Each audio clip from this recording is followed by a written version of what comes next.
राम दोस्तों, स्वागत है आपका गुरुदेव एजुकेशन इंस्टीट्यूट में। आज हम करने जा रहे हैं 4.2 के क्वेश्चन 3 से आगे। तो देखते हैं क्या है क्वेश्चन में।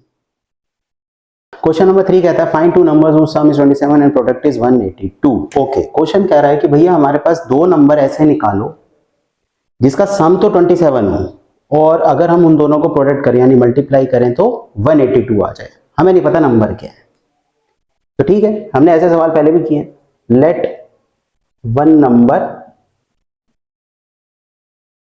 बी एक्स, ए को एक्स मान लेते हैं, other number be 27 minus X. अब हमने यहां पे y क्यों नहीं लिया? y इसलिए नहीं लिया क्योंकि ये जो चैप्टर है ये वन वेरिएबल में है। थर्ड चैप्टर जो था वो 2 वेरिएबल में था, तो हमने वहां पे एक्स वाई करके क्वेश्चंस को सॉल्व किया था। यहाँ पे हमें सिर्फ एक ही वेरिएबल लेना है, चाहे आप एक्स लो वाई लो कोई भी लो, उसको लेके सॉल्व करना है। तो यहाँ पे वो कहता है भाई दो नंबर जिसका सम हो 27, मान लेते हैं भाई कोई भी नंबर हो सकते हैं, 27 21 हो सकता है, प्लस 6 27 आ सकता है, 20 प्लस 7 हो सकता है, कोई भी नंबर हो सकते हैं। तो मान लो हमने एक नंबर को x मान लिया, दूसरा नंबर क्या होगा 27 माइनस एक्स। भाई जैसे मान लो हमने एक नंबर को 21 दिया तो दूसरा क्या होगा 27 माइनस 21 6। तो हमने यहाँ पे क्या किया था, एक नंबर को x माना था, दूसरा नंबर क्या होगा 27 माइनस एक्स। सिंपल सी बात है। ठीक है, अब ये कह रहा है find two numbers whose sum is 27। अब कहता है जी इनका जो प्रोडक्ट कर दो। ठीक है जी, प्रोडक्ट कर देते हैं अकॉर्डिंग टू क्वेश्चन। प्रोडक्ट का क्या मतलब हुआ, इन दोनों नंबर को मल्टीप्लाई कर दो, x 27 minus x equal to 182। Simple, इससे तो कोई सारी चीज ही नहीं हो सकती भाई। ठीक है, मल्टीप्लाई कर देते हैं 27x माइनस एक्स स्क्वायर बराबर 182। उधर ले जाता हूं x square minus 27x plus 182 बराबर 0। ठीक है, हमारे पास इक्वेशन आ गई। अब इसको सिंपल सी फैक्टराइज करना तो मैंने पहले बता दिया है। 182 का फैक्टर बना लेते हैं जी, 182 2 9 जार 18, 2 1 जा 13, 7 जा 7 1 बन गए जी। तो इसमें क्या फैक्टर हम बना सकते हैं, 14 और 13, 7 दूनी 14 और 13, इन दोनों को प्लस करेंगे 27 आ जाएगा। पर हमको यहाँ पे 27 चाहिए माइनस का, तो हम क्या करेंगे x square minus 14x minus 13x plus 182 बराबर 0। ऐसे करेंगे ना, इसको इसको करेंगे, दोनों को माइनस करेंगे तो माइनस 27 आ गया, इन दोनों को मल्टीप्लाई करेंगे तो 182 आ गया। कॉमन ले लेते हैं, यहां से कॉमन लेंगे तो क्या आएगा x minus 14 minus 13 x minus 14 बराबर 0। ये मत बोलना कॉमन लेना नहीं आता, ये क्या कर दिया आपने। पिछली हमने पूरी एक्सरसाइज फैक्टराइजेशन की करी है, सब कुछ समझाया था। x माइनस 13 x माइनस 14 बराबर 0।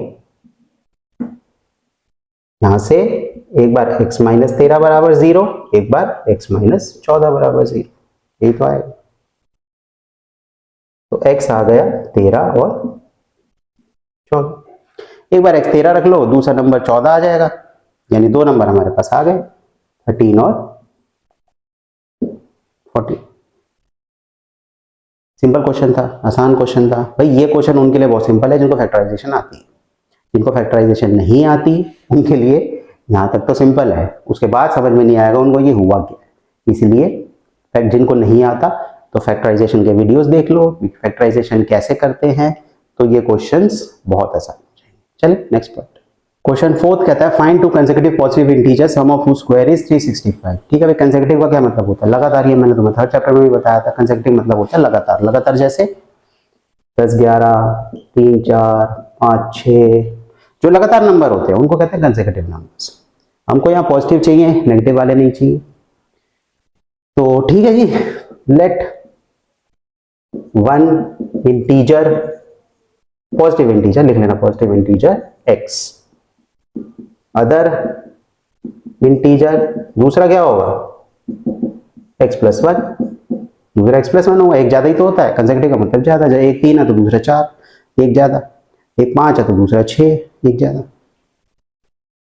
अब अकॉर्डिंग टू कंडीशन भैया क्या कहता है ये, सम ऑफ हुज स्क्वायर, सम मतलब प्लस करो, ऑफ हुज स्क्वायर, पहले इनको स्क्वायर करो फिर प्लस करो। तो ठीक है, पहले हम इनको स्क्वायर कर देते हैं, दोनों को स्क्वायर कर दिया, यही तो कह रहा है, फिर इनका सम कर दो और फिर हमारे पास क्या आएगा 365 आना चाहिए जी। ये देख लो, ये कह रहा है ना सम ऑफ हुज स्क्वायर, स्क्वायर का क्या मतलब है, पहले इन दोनों नंबर का स्क्वायर कर दो फिर इनको सम कर दो और जो हमारे पास नंबर आएगा वो क्या आना चाहिए जी 365। तो ठीक है, अब सॉल्व करते हैं, एक्स स्क्वायर प्लस इसको खोल लेते हैं, A square plus B square plus 2ab, identity पता है ना, A plus B whole square, A square plus B square plus 2ab, यही होती है identity. X square plus X square is 2x square plus 2x, इसको इधर ले आते हैं तो हो जाएगा जी -364 बराबर 0। अब इसको थोड़ा और छोटा कर सकते हो, 2 से डिवाइड कर दो, ये हो जाएगा x square plus x minus 182 बराबर 0। ठीक है जी, अब इसके फैक्टर 182 तो हमने पहले ही पिछले क्वेश्चन में बनाए थे, 13 और 14 याद है ना, पिछले क्वेश्चन की तो इक्वेशन आ गई है वाली, 182 के फैक्टर बना लो, दोबारा बना लेते हैं, 291 13 इंटू 7, 7 और 1 7 दूनी 14, 14 और 13 इसके फैक्टर बन गए। अच्छा जी, यहाँ पे हमें चाहिए x, तो एक्स स्क्वायर वो भी चाहिए पॉजिटिव का, तो बड़ा नंबर पॉजिटिव का रखेंगे, छोटा नंबर नेगेटिव का रखेंगे। ठीक है जी, तो x कॉमन लेंगे, x प्लस 14 माइनस 13 कॉमन लेंगे, x प्लस 14, उसके बाद यहां कर दूं नीचे पता चले, तो ये हो जाएगा जी x माइनस 13 x प्लस 14 बराबर 0, एक बार x माइनस 13 बराबर 0, एक बार x प्लस 14 बराबर 0, तो यहां पर हमारे पास एक बार x आ गया 13, एक बार x आ गया माइनस का 14, दो नंबर आ गए जी हमारे पास, एक आ गया 13 और एक आ गया -14, पर हमको चाहिए पॉजिटिव इंटीजर्स, तो भैया ये जो माइनस वाला है ये कट, यानी कि हमारे पास एक नंबर आ गया 13 और एक नंबर आ गया 13 प्लस 1 14, ये हमारे पास आ गया जी आंसर। आसान था सवाल। चले नेक्स्ट पार्ट। नेक्स्ट कहता है जी the altitude of a right triangle is 7 centimetre less than its base if the hypotenuse is 13 centimetre, find the other two sides. ठीक है जी, राइट ट्रायंगल है, बना लेते हैं एक राइट ट्रायंगल, वहां पे जरूर नहीं है बनाना, ये तो जस्ट हमारे समझने के लिए है। ठीक है जी, राइट ट्रायंगल बन गया, कह रहा है एल्टीट्यूड, एल्टीट्यूड पता नहीं क्या होता है, perpendicular, altitude of a right triangle is 7 centimetre less than its base. आप एल्टीट्यूड ये भी ले सकते हो, ये भी ले सकते हो, और अगर एल्टीट्यूड ये ले रहे हो तो बेस ये हो जाएगा, एल्टीट्यूड ये वाला ले रहे हो तो बेस ये हो जाएगा। तो कहता है जी altitude of a right triangle is 7 centimetre than its base. ठीक है, हम बीसी को बेस ले लेते हैं, हम इसको बेस ले लेते हैं एक्स, हमें नहीं बतानी बेस क्या है, तो ठीक है हम बीसी को एक्स ले लेते हैं। तो एल्टीट्यूड कितना है 7 centimetre less than its base, यानी कि बेस से 7 सेंटीमीटर कम है ये, और हाइपोटेन्यूज हमको 13 दे रखा है, खत्म, क्वेश्चन में कुछ है ही नहीं। Let base of right triangle be, अरे बी कैसा बन गया ये, ओए होए, एक्स सेंटीमीटर, तो एल्टीट्यूड कितना हो जाएगा x माइनस 7, ये तो होगा, ये तो होगा भैया, जो एल्टीट्यूड है जो उसका परपेंडिकुलर है वो बेस से 7 सेंटीमीटर कम है, तो बेस को अगर हम x मानेंगे तो एल्टीट्यूड कितना हो जाएगा 7 कम हो जाएगा। ठीक है जी, हाइपोटेन्यूज कितना 13 दे रखा है। अब मेरे को इसे सॉल्व करना है, तो सॉल्व करने के लिए हम यहां लगाते हैं पाइथागोरस थ्योरम। पाइथागोरस थ्योरम आती है किसी को? By Pythagoras theorem. Pythagoras theorem क्या कहती है जी? हाइपोटेन्यूज का स्क्वायर बराबर परपेंडिकुलर का स्क्वायर प्लस बेस का स्क्वायर, यही कहती है। जिसको नहीं पता यहां पे लिख देता हूं, पाइथागोरस थ्योरम क्या कहती है? हाइपोटेन्यूज का स्क्वायर जो होता है वो बराबर होता है परपेंडिकुलर के स्क्वायर के प्लस बेस के स्क्वायर के, ये इसे कहते हैं पाइथागोरस थ्योरम। हाइपोटेन्यूज कितना है? 13। परपेंडिकुलर कितना है? परपेंडिकुलर का मतलब एल्टीट्यूड, x माइनस 7। बेस कितना है? x, खोल लेते हैं, 169 a square plus b square minus 2ab। ये मत बोलना भैया हमको तो आइडेंटिटी नहीं आती। a minus b whole square बराबर a square plus b square minus 2ab, ये होती है आइडेंटिटी। ठीक है जी, यहां से हो गया x square, sorry x square plus X square is 2x square, और 14x ऐसे ही रहेगा। 169 को मैं इधर ले आता हूं, तो 169 में से 49 को घटाएंगे, 120 माइनस का 120 बराबर 0। ठीक है जी, यही बनेगी। अब हम इसको सॉल्व करते हैं, थोड़ा छोटा कर लेते हैं, पूरी इक्वेशन को 2 से डिवाइड कर लेते हैं। X square minus 7x minus 60 बराबर 0, डिवाइड कर सकते हैं पूरा 2 से। इसके बाद यहां सॉल्व करें, इसको मिटा दो।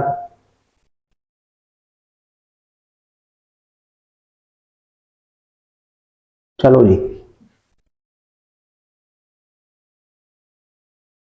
60 के फैक्टर बनाते हैं, यहां बना लेते हैं जी। 60 के अपने को बनाने नहीं आते तो हम बनाएंगे।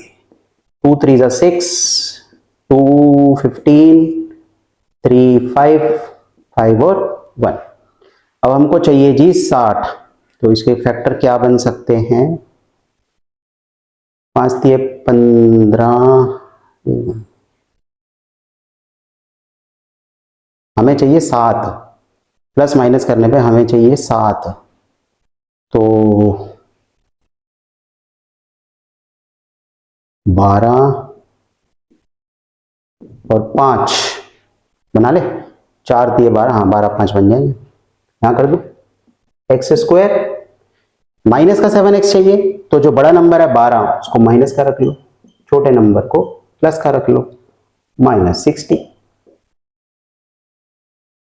x माइनस 12 कॉमन लेना तो आता है, x माइनस 12 हो गया ना, x कॉमन ले लिया, यहां पे बचा x माइनस 12, यहां से हमने 5 कॉमन ले लिया, तो अंदर क्या बचा? x माइनस 12 पंजे 60, x प्लस 5, हुई हुई उल्टा ब्रैकेट, हुई हुई 5 भी कट गया, और x माइनस 12 बराबर 0। एक बार x प्लस 5 बराबर 0, एक बार x माइनस 12 बराबर 0, तो भैया एक बार x आ गया माइनस का 5, एक बार x आ गया 12। अब क्यों? क्योंकि जो नेगेटिव है वो साइड हो नहीं सकती, तो इसे काट दो।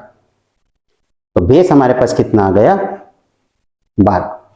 अब बेस हमारे पास 12 आ गया, तो एल्टीट्यूड कितना हो जाएगा? 12 में से 7 गए 5।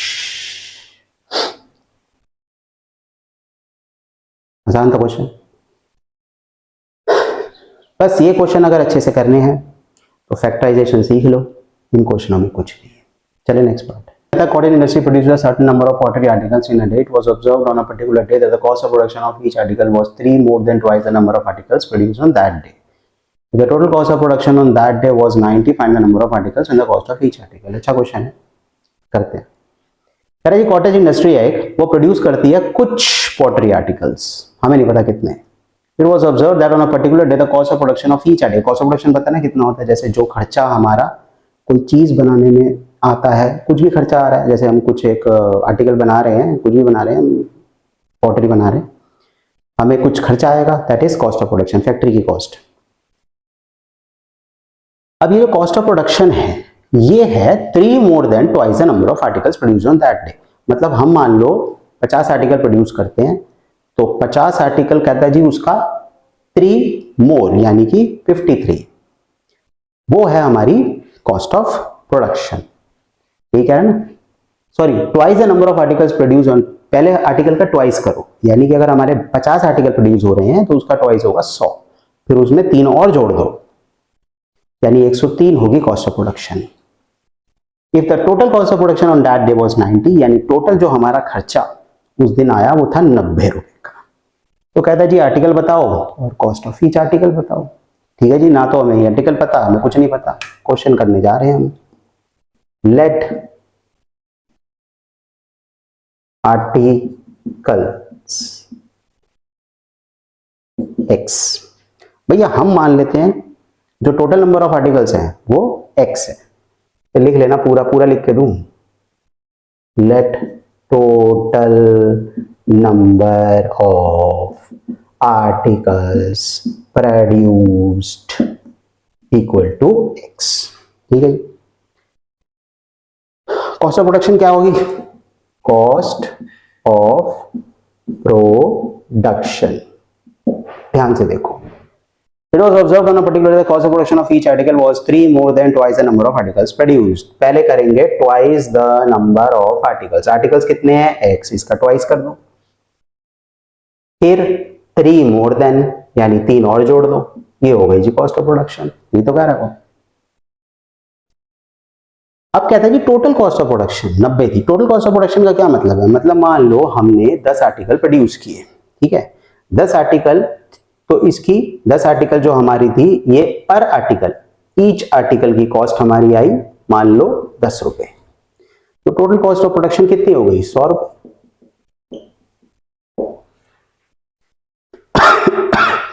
यही तो कह रहा है, नहीं समझे भाई, कहता है 10 आर्टिकल हमने प्रोड्यूस किए, एक आर्टिकल 10 रुपए के कॉस्ट आई, तो टोटल आर्टिकल की कॉस्ट कितनी हो गई, 100। यही वो कह रहा है, जैसे टोटल नंबर ऑफ आर्टिकल जो हमारे प्रोड्यूस थे वो कितने थे, एक्स आर्टिकल हमने प्रोड्यूस किए थे, तो कॉस्ट ऑफ प्रोडक्शन ये ईच आर्टिकल की है, ये देखो ईच आर्टिकल की कॉस्ट ऑफ प्रोडक्शन है, यहां लिख लो ईच आर्टिकल, ये एक आर्टिकल की कॉस्ट ऑफ प्रोडक्शन है। टोटल आर्टिकल्स कितने हैं एक्स, तो टोटल कॉस्ट ऑफ प्रोडक्शन कितनी हो जाएगी, x इंटू 2x प्लस 3। ये तो करेंगे, जितनी एक आर्टिकल की कॉस्ट है उसको टोटल आर्टिकल से मल्टीप्लाई कर दो, हमारी टोटल कॉस्ट आ गई। अब ये कितनी है, 90 रुपए, यही है ना। If the total cost of production on that day was 90, तो x 2x प्लस 3 बराबर 90, खोल लो, 2 ये हो जाएगा जी 2x स्क्वायर प्लस 3x, 90 को इधर ले आता हूं, 2x square plus 3x minus 90 बराबर 0। अब इसे हमें करना है जी फैक्टराइज, तो चलो फैक्टराइज करते हैं। 90 दूनी 180, 180 के फैक्टर हो जाएंगे जी 290, 245, 3 15, 3 5, 5 और 1, तो हमको कुछ ऐसा जुगाड़ करना है कि प्लस माइनस करने पे तो आ जाए 3, कैसे आएगा, कितनी 9, 5 दूनी 10, 3 तो ऐसे नहीं आ रहा, 5 दिए 15, 3 दूनी 6 दूनी 12, 12 और 15, यस, इसके फैक्टर बनेंगे 15 और 12, तो 2x स्क्वायर हमें चाहिए प्लस का 3, तो भैया बड़ा नंबर पहले कर लो, छोटा नंबर बाद में लिख लो। यहां से कॉमन तो नहीं आ सकता, 12 इधर कर देता हूं, 15 उधर कर देता हूं, कोई दिक्कत थोड़ी है, कोई दिक्कत तो है नहीं। यहां से कॉमन आ जाएगा 2x, x माइनस 6, ठीक कर रहा हूं, प्लस 15 x माइनस 6, उसके बाद यहां कर देता हूं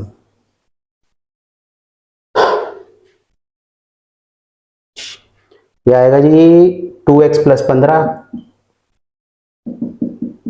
और एक यार मैं उल्टी ब्रैकेट क्यों लगा देता हूं, और एक ब्रैकेट में आएगा x माइनस 6। एक बार 2x प्लस 15 बराबर 0, एक बार x माइनस 6 बराबर 0, तो x आ जाएगा माइनस 15/2, x आ जाएगा 6। भैया मैंने तो कहीं पे भी आर्टिकल नेगेटिव में सुने नहीं, तो हम कौन सा लेंगे, पॉजिटिव। तो x हमारा आ जाएगा 6, यानी कि हमारे टोटल नंबर ऑफ आर्टिकल्स कितने थे, 6। टोटल आर्टिकल्स हो गए 6। कॉस्ट ऑफ प्रोडक्शन क्या आएगी, यहाँ पे 6 रख दो, 6 दूनी 12 और 3, ये कॉस्ट ऑफ प्रोडक्शन। अच्छा क्वेश्चन था पर सिंपल था, कोई इतना खास कॉम्प्लिकेटेड क्वेश्चन नहीं था, क्योंकि एनसीईआरटी में बहुत ज्यादा कॉम्प्लिकेटेड सवाल देते नहीं है, पर इस टाइप के सवाल बोर्ड में तो आते नहीं है। हाँ आपके पास बेसिक है तो आ भी सकते हैं, पर मैं तो यही प्रेफर करूंगा कि थोड़ा मुश्किल सवाल करो। आर डी शर्मा के सवाल करो, बहुत अच्छी अच्छी टुगेदर विद बहुत अच्छी अच्छी किताबें, और भी बहुत सारी किताबें, उनके सवाल करो, प्रैक्टिस। खैर मैं भी एक्स्ट्रा जो क्वेश्चंस हैं इनके, जो अच्छे क्वेश्चंस हैं जो बोर्ड में आते हैं, उनके वीडियो बनाऊंगा, डालूंगा, देखिए। खैर मुझे उम्मीद है कि एक्सरसाइज समझ में आ गई होगी। चलते हैं नेक्स्ट वीडियो, नेक्स्ट एक्सरसाइज।